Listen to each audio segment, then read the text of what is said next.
concerned that Republicans appear to be Minnesota Secretary of State and potentially even conduct a kangaroo court in the Minnesota House of Representatives. And it's outrageous that they're trying to use this 2-week, one-vote edge that they have to potentially kick out duly elected members and to try to seize control for 2 years, which would completely ignore the will of the voters. Democrats have offered a compromise that would allow Republicans to conduct themselves as though they are a majority, even though they don't have 68 votes for the weeks of the session where they have that 1-seat edge. And then after we return to 67-67, we would revert to the power sharing agreement that we negotiated. We think that this is a reasonable compromise and that instead of escalating conflict, that Republicans should get back to the negotiating table. We think the Minnesota Senate set a really good example this morning with when we are tied, we share power. And in the Minnesota House, we should do the same thing. With that, I'll turn it over to Jamie Long. Hello. So we, I think, are seeing the really unprecedented actions of the GOP, which is unfortunately forcing our hand. And we saw, as the leader Hortman said in the Senate, that when there was a tie presented to that body, they came to the conclusion that they were going to work together on power sharing. We know that a tie is likely coming in 2 weeks, and yet this morning we heard from Lisa Dameth that she said that won't matter. She's going to be Speaker for 2 years and exercise power as if they were in charge for 2 years. We also know that they have not said definitively what they're going to do with Representative Tabke, and Leader Dameth on an interview said that she was going to, regardless of what the court said, move forward with trying to kick out a duly elected member and denying the voters of that district their representative. We also know, as of their letter today to Secretary Simon, that they are planning, likely, to bum rush the gallery tomorrow, or the speaker's rostrum, try to take over as if they are in a position where they have had a legitimately elected speaker in that situation, when we know that is contrary to statute, that is contrary to Minnesota Constitution. So these steps that we are seeing are unprecedented and really outrageous from the GOP, and we really hope that they are able to come back and acknowledge the position they're in, which is that we are going to be in the position of having shared power. Leader Hortman has made a very generous offer that for the first several weeks, there could be a position where they would be able to have an election of Leader Dameth into a position of power. That's very similar to what the Senate did, and we should see them come back to the table and act like their Senate GOP counterparts. Happy to take questions. When and where are you going to meet with Leader Dameth? We're going to meet later this evening. We'll have to double check exact time and location. You held a swearing in last night without any public notice. How do you justify that from a public transparency standpoint? Yeah, we were hoping that that wouldn't be needed, and we're still hoping that that fact that we got sworn in last night won't be needed. We scheduled it to be confidential so that we wouldn't have any security issues with Republican activists trying to block the activity.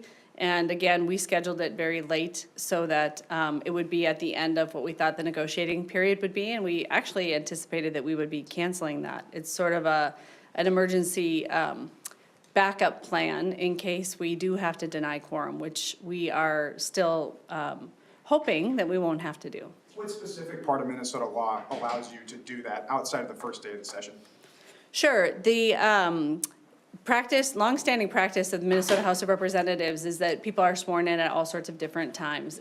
If they can't be there on the first day, they get sworn in at a different time. I personally have sworn in several members other than on the first day in 2019, Representative Bierman in 2023, Representative Bliss. And there's certainly times throughout Minnesota history where, due to unique circumstances, people have been sworn in at other places at other times. There was a father and son judge duo who swore each other in off-site because they wanted to be able to do that. Judge Burke referenced an instance with a person who had an older relative who wanted to be present at a swearing in like that. If Republicans disregard the Secretary of State tomorrow, what options do you guys have? What would that look like? How would you guys move forward with that situation? We would be forced to pursue action in court to declare that the House was not duly organized. How long could the process take? I don't know. During this temporary majority, would the Republicans then also be able to take temporary control committees as well? If they disregard state law and they disregard Steve Simon and attempt to run a kangaroo court, they could have pretend committees and they could have a pretend leader and a pretend presiding officer. But Minnesota law is pretty clear that the Secretary of State convenes the legislature or the Minnesota House of Representatives, and they do not have a quorum. It's like we're, kind of in the white lines of the football field, and they don't like how the game is going, so they'd like to argue that the white lines should be somewhere different. They're just really not negotiable. But I mean, in regards to the agreement that you put forth where they could, have a speaker in those first few weeks, would that also, as part of that agreement, also the committees temporarily? So what I've proposed is that for the first 3 weeks where they have the one vote edge, but not a majority, they have 67, that they would function as though they were a majority. They would elect Dame a speaker on the first day. They would chair all of the committees. We could temporarily go down one DFLer on each of the committees, so they would have a one vote advantage on each of the committees. And then when the period of the imbalance is over, that we would revert to the power sharing provisions that we've already negotiated. What we need, though, as Democrats, is assurance that they will do that. Because if we go in and they take actions on the first day, they're saying, we will negotiate with you later, but we have absolutely no leverage later, because once they elect a speaker, they could fire our staff, they could kick us out of our offices, they could change the rules, and when we get back to a tie, any motion would fail on a tie. So we would never be able to undo anything they did with the temporary leadership. So that's why it's so important to us that there's an agreement that says, hey, during that 3 weeks, you want to be in charge? Go ahead and be in charge. But when we go back to the tie, that we're governing together exactly like the Minnesota Senate did.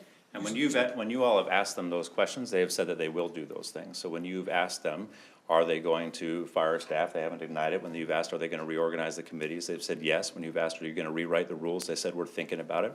When you've asked, are they going to be taking over power for 2 years? This morning, Leader Damon said yes. So they are not acting as if they are going to come to the table and recognize power sharing, and we need to get them to agree to that. You said that when you started that Republicans have escalated this. They say your side escalated this with the secret swearing in last night. How do you respond to what that did to these negotiations? Well, I think that's a little silly. The swearing in is a ministerial act, and it's not really that big of a deal to have it happen in a different location. It has happened with their members. It has happened with our members. So that is kind of minor. Representative Dameth knew since December 23rd that we were contemplating denial of quorum. If we are forced into a position where the only thing we can do is deny quorum, we obviously had to take steps to get our members legally and properly sworn into office, and obviously we would do that. So I'm surprised by their reaction. I think their public overreaction may be a bit of acting, because what they've put out this morning in this letter to Steve Simon is truly outrageous.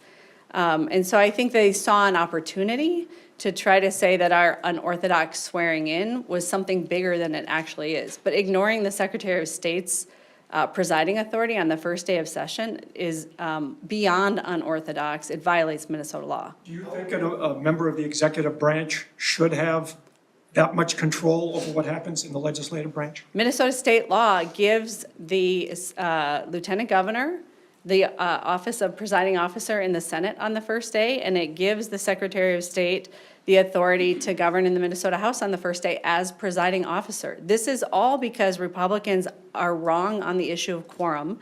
I get that they feel that they're backed into a corner, but instead of lashing out and proposing to throw out the rule book and the law book here in Minnesota, why not come back to the negotiating table, tell us what they want, and work out a deal that provides a win-win so we can all get to work right away. Who was the member Prepared to in maintain a August walkout. that took the oath on Friday? Representative Heather Keeler took the oath on Friday because she lives in Moorhead, Minnesota, and could not be here on Sunday evening. Well, beyond the quorum issue, they also say that you guys created this yourselves by running someone, by cheating, by running someone who didn't live in the district, so. That's a bizarre allegation. So an individual who ran as a Democrat had an election contest and was found to have not lived in his district. We did not recruit this individual. We told all of our members that, and all of our candidates that they needed to live in the district, believed that this individual lived in the district. And to allege that that's somehow something that we did is kind of silly, because why in the world would we go recruit somebody who doesn't live there or who couldn't prove that they live there to run in a district we're going to win with 65% of the vote? So this has happened, and then the question is, what's the result? The Republicans believe that they're entitled to act as though they are a 68 vote majority because of one successful election contest, and that's a bizarre position to take. 3.05 doesn't use the word quorum. So walk me through why you think the secretary has the authority to first make a judgment as to whether or not there's a quorum. Minnesota statute 3.06 says thereupon, if a quorum is present, then the body shall elect a presiding officer. So election of a presiding officer is not in order unless a quorum is present. And don't you guys usually appoint Murphy to be the temporary clerk?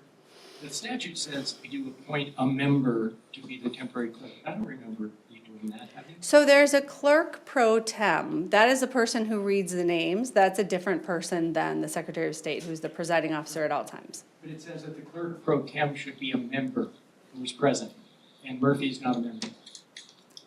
I know I'm quibbling here, Murphy. but I mean, you're chief clerk. You would normally then take the role. I'm quibbling So- only because if he has to appoint a Republican member to be the person calling the roll, then that person can say things like, Mr. Secretary, a quorum is present. No, actually, it's pretty clear what the clerk pro tem simply reads the names of the members, I believe in either in alphabetical order or in district order. And then it is the Secretary of State that then states whether a quorum is present or not. And Ruth Richardson did that for us. Yeah, we've had Paul Marquardt do it. When you said Murphy, I thought you were referring to Mary Murphy, because I'm still in the heartbreak of Christmas week. But Representative Murphy, I believe, was our clerk pro tem in 2019, and then I think Ruth Richardson in 2021, and Paul Marquardt was at some point. So I would presume, and when we were having the negotiations on power sharing, what I said to Leader Damath is, I've been elected speaker before, you haven't, why don't you choose the clerk pro tem, you choose the preacher. I suggested that the Chief Justice would be a good person to swear us in, because of the historic nature of her position and the historic nature of Leader Damath being the first person of color elected speaker. So those are all things that, you know, we don't have any problem with who is the person appointed to be clerk pro tem, because that person doesn't really do anything other than read a list of names. And there is no clerk unless a presiding office, unless a quorum is present, and then a presiding officer is elected, and then the chief clerk is elected. So there will not be technically a clerk until a quorum is present and those procedures can be followed. How long can you guys maintain the walkout? and Michelle. how can- You previously referenced the 54A successful election contest. Why seat Representative Tapke then and not wait for the judge's ruling? So the swearing in of an individual has no bearing on an election contest. In 1979, Pavlak was sworn in at the beginning of the 1979 session, even though his election contest was still pending at the Minnesota Supreme Court. And the fact that he had been sworn in did not have any impact on the Minnesota Supreme Court's consideration of the issues in the Pavlak case, nor did it have any impact on the House's then ability to remove Pavlak and declare a vacancy. So the fact that Pavlak had an election certificate and was sworn in was separate from the election contest. Similarly, as being sworn in is a ministerial act and the House itself controls judging its election returns, swearing in of Brad Tabke has no impact on the election contest in court, and it has no impact on the election contest in the Minnesota House of Representatives. And the GOP wants to have it both ways on this, because they're saying that if a court comes out in Tabke's case in favor of Brad Tabke, that they can ignore the court, right? And then they themselves can kick out Brad, which they've said they will do, but still the court can tell us that we can't have a member take the oath. That doesn't make any sense, right? We are able to have members take the oath and then are able to judge our own members' qualifications, but never in state history have we had a court say that a member is qualified and then overruled that court. Well, in fact, there have been several times where, for one reason or another, a presiding officer has stated that they weren't going to swear in somebody with an election certificate, and the Minnesota Supreme Court has ordered that those individuals have to be sworn in. So I think Rudy Perpich, when he was lieutenant governor, didn't want to swear somebody in.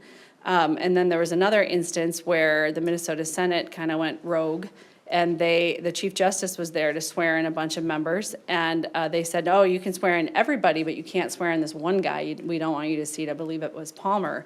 And the Minnesota Supreme Court said, well, the Chief Justice was like, I'm out of here. I'm either swearing in everybody or nobody. And they had a notary public come to the front of the chamber and swear everybody else in. But then the Minnesota Supreme Court ordered that that individual be sworn in. Thank you. Sorry. How long are you prepared to maintain this walkout, and does the threat of a recall coming from the GOP impact that at all? No, we're not worried about the threat of a recall because they've filed recalls before. They filed a sort of a fleet of them in 2019 and they were all dismissed. They don't have the grounds for a recall. We're doing our jobs. We plan to be very actively doing our jobs. A small part of our job is going to House floor session, but the vast majority of our job is interacting with constituents and interacting with elected officials in our communities and bringing their concerns here to the state capitol. What I am worried about is that if the Republicans declare kangaroo court and they're going to violate Minnesota statutes 3.05 and 3.06, that we may have to consider recall petitions for malfeasance. So if no agreement tonight, will you definitely not be in the Capitol tomorrow, you or none of your members? That's right. And again, there's no reason for us to get there because we absolutely can come to a compromise agreement. Typically, the Minnesota House leads the Minnesota Senate, and so it's really embarrassing for the institution that they reached a deal before we did. But they have taken the blueprint that Leader Dameth and I negotiated, and they used that blueprint. Now, we need to take the blueprint back, and we need to apply it in the House. I'm sure there are some different timing issues that we'll deal with over here. I'm happy to talk about that with Leader Dameth. We had some offers back and forth on Saturday and Sunday, and I'm looking forward to speaking with Leader Dameth this evening. I'm still confident that this can be resolved. But you will not be even physically in the Capitol, none of your members? Well, I'm not going to say that because we're not done negotiating. Will members of your caucus be paid now that they've taken the oath tomorrow if they're not here at the Capitol? Yes. This whole dispute kind of really rests with Brad Tapke and your deep concerns that Republicans will throw him out regardless of what a judge says. But what if a judge says there should be a new election? Is this all settled now? If you were waiting for the judge to say what she's going to say, if the judge agrees with the Republicans' position, do you back off from walking out? Well, we have to see what the decision says. The decision could say one of three things. It could say we rule that we think a special election is appropriate. They could say we punt it to the legislature, or they could say we find that Brad Tapke won by the evidence that was submitted at trial. The outcome would not have been different but for the irregularities that occurred in the city of Shakopee. And so we'll have to see what the judge's decision is. In the Pavlak case, remember, Pavlak won at the trial court and lost at the Minnesota Supreme Court. So until we see what the decision is and we see whether it's a case that will go up to the Minnesota Supreme Court or not, we can't really say that. But what we do believe is it was very clear at trial. They identified precisely the 20 voters whose ballots were inadvertently thrown away by a Shakopee City employee. Sounds like without malice and without intent to change election results, purely by accident. They called 12 of the 20 voters in, and 6 of them testified they voted for Aaron Paul, and 6 of them testified that they voted for Brad Tapke, creating a mathematical impossibility that Aaron Paul could have won that race. And in fact, creating a mathematical certainty that Brad Tapke won the race. We see that. We think the Republicans see that. We think the members of the public saw that after the trial. And, you know, we will take a look at the judge's decision when it's issued. You said that the quorum, denying quorum is the more humane way of protest, that you could just talk and talk and talk. I'm wondering if you're thinking of all of doing that, considering, the Republicans are threatening action against you for not showing up. Would you show up and do the alternative? Well, I have watched over the years as different folks have decided to filibuster, and I have watched what that does physically to the people in the chamber, particularly the nonpartisan staff who have no choice. They have to stay. We had 4 different members in the emergency room. I learned from Leader Damath during our negotiations on power sharing, actually, that I believe they had 2 different members who went to the emergency room during their 3-week filibuster in May. And so when I considered all the options that our caucus could choose to follow, giving 66 presiding officer nominations with 66 nominating speeches for each one of them, I think it gets us in the 4,000 speech range, is certainly a possibility. But to do that with people's families in the chamber, to do that to the staff, to do that to the Republican members who we're really anxious to work with, it seems like not the preferred way to go when the other parliamentary tool available to us is to deny quorum. It's kind of a silent filibuster and a much kinder filibuster, including to all of you, because I'm sure you don't want to cover all of our nominating speeches for one another to be presiding officer for the next 3 weeks. Could you characterize your conversations with Lisa Damon? Meaning, have been any indication that they're fruitful? Has there been any progress made, or is it just he said, or she said, she said? They were very fruitful until January 5th. And then, right. And then, this is what happens in legislative negotiations. You get to a point where it seems you've got an impasse and you're not going to be able to get past it. And then somebody thinks of something that nobody thought of before and you start to find a way to get through it. Or you find that you're at the end of the runway, and so you start to relook at all the things that have been put on the table so far. Our negotiations haven't stopped, and I'm looking forward to talking to her this evening.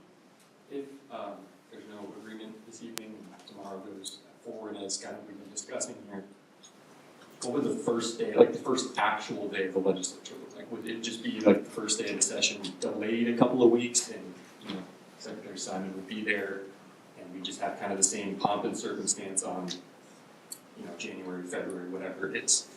Well, I think it would be a wasted opportunity if we don't have an agreement and go in tomorrow. The Republicans have 3 weeks where they can function fully as a majority, and we're willing to accommodate that. We can have an election of Lisa Damath as Speaker of the House. We can have all the Republicans chair committees and have 3 weeks of hearings. So I think if we fail to reach an agreement, it's a failed opportunity to use this next 21-day period where they have the 1 vote edge to do some things that Republicans have probably wanted to do for the 6 years they've been in the minority. I know what it's like to be in the minority. It sucks. It's not fun. So why not take this opportunity, this moment, have a precursor portion of session where they're in control, and then have a portion of session where we're tied and we're sharing power. I guess what I'm asking is, would the Secretary of State preside over the House, whenever this situation resolves itself, whenever you guys are back to 67 members and start off the session then? Right. I mean, I think if there's a denial of quorum until our new member is sworn in on February 3rd, then every day there would be a quorum call, and the secretary would say a quorum is not present. And then on February 3rd, if we don't have an agreement, we would have dueling motions for presiding officer that would net out at 67-67. And until we have an agreement, we would be stuck in what you could call a doom loop of tied votes. Getting back to the swearing in last night, did you have to rent that space? They're not generally open that time of night on a Sunday. Who paid for that, and who all was in attendance? Yeah, I believe that our campaign paid for the Minnesota History Center, so we used political side resources for that. And the people who were in attendance were members-elect who became members and their families. We limited returning members to just a few guests, 1 per. I don't remember if you brought anybody. And then for new members, we let them have a few more because we knew, for the new members, this is a little bit of a disappointing start to the legislative session. And how was Judge Burke selected for that role?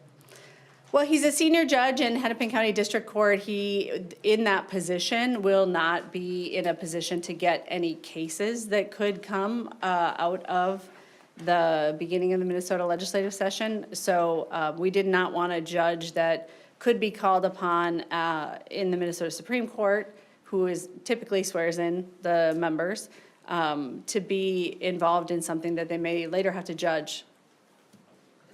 I think most of us in this room were here for the end of last session, which ended with a lot of acrimony. And Republicans were mad that you did what you did, which was pass the unfinished business in a giant bill, and you said you could do it. Why is what you did different than what Republicans want to do now? Because we had a majority sent by the voters. The voters elected Democratic majorities in the Minnesota House and the Senate and the governor's residence. Similar end of session fast consideration of bills has been done by then Speaker Kurt Doudt. And so if you look through the archives, you'll find that the tape of the end of the 2024 session is rather similar to the tape of the end of the 2017 session and the 2015 session. And that is what happens when a majority has to govern and a minority wants to get in the way. That is something that happens here at the Minnesota House of Representatives, and it's not personal. It is a result of decisions made by the voters that affect the balance of power here. What we're in right now is this very unique situation where voters have given equal power to both parties. We also Are you follow. advising any members from swing districts not to accept the pay of the per diem during the no-show? You know, we haven't had that conversation. I remember in 2011 when we had the government shut down for 3 weeks and I didn't take my pay. And I learned later then that it didn't go back in the coffers in the Minnesota House of Representatives. It actually went in the Republicans' travel budget. So I think we certainly will have conversations about what people want to do with per diem down the road. It doesn't say specifically in your letter, but I'm presuming your proposal to the Rs also would include their commitment to not try to unseat Pat. Absolutely. Is there any other authority besides Simon that could kind of act as a third party in all of this that you're aware of? No, the Minnesota statutes 3.05 declares how the first day of session proceeds, and it decides that the lieutenant governor is the presiding officer in the Minnesota Senate and that the Secretary of State is the presiding officer in the Minnesota House. The thing about, actually both Steve Simon and Peggy Flanagan, is they have experience serving in the Minnesota House. And they both know without a doubt that a quorum is 68. It's not a hard question, so. How will the general public know where their representatives are if they're not at the Capitol and want to speak with them? They will see us on social media in our communities, meeting with folks, and it'll be the same as it is when we are here in committees where they will send us email and say, do you want to have a cup of coffee, or do you want to get together in district, or can we come see you at your office at the Capitol, and we'll respond. And we'll get together with constituents from our district. They can be in Centennial. Y'all can be in Centennial, right? We can. What time are you meeting with Damon tonight? We have to nail that down completely. We have an approximate time. How much concern is there about just the optics of all of this if you don't show up on the first day or the first 2 weeks of session? Well, no, to be sure, we don't love it. We really believe that we should be in a situation where we have a power sharing agreement right now with Republicans. We did not turn to denial of quorum lightly. It has never been done in Minnesota. It has been done in lots of other states. But the reason we have to consider it is this very extreme action that Republicans are threatening. The idea that any party who has more votes than the other party would come in and kick out any member they want just because they can. And in fact, in conversations with Republicans, it hasn't been clear that they're going to stop at one. So that is so outrageous, that action of threatening to overturn the will of the voters. We only have two options. One is filibuster and the other is denial of quorum. What does that mean that they're not going to stop at one? What are they talking about? They have implied that there are other election contests that they would like to run because they're proposing different rules for Representative Tabke as opposed to other election contests. But if you, let's say you're in 67, 66, and they've got two sick people, and it's now 65, 64. Do you read that you could then start taking action, maybe remove a member? Well, absolutely, and isn't that silly? Like, why do we really want to play games like that? Rod Searle in 1979 did it the right way. To be frank, Irv Anderson was a jerk in those negotiations. So when along came the first day of session and the Republicans had a temporary one-seat advantage because a Democrat had a heart attack, lots of Republicans said to Rod Searle, take it, dude, take it. And he said, that would be short-sighted. We have to work together. We can't pass a bill without them. We've negotiated a power sharing agreement. Let's honor it. I am asking Representative Dama to do the same thing that Rod Searle did in 1979, put the relationships of the members and the dignity of the institution ahead of the most partisan urges in her caucus. Does remote voting include floor and committee? It has, yes. And you take some of the drama out of it, doesn't it, if you've got remote voting? Depends on how big you are. Yeah, you can.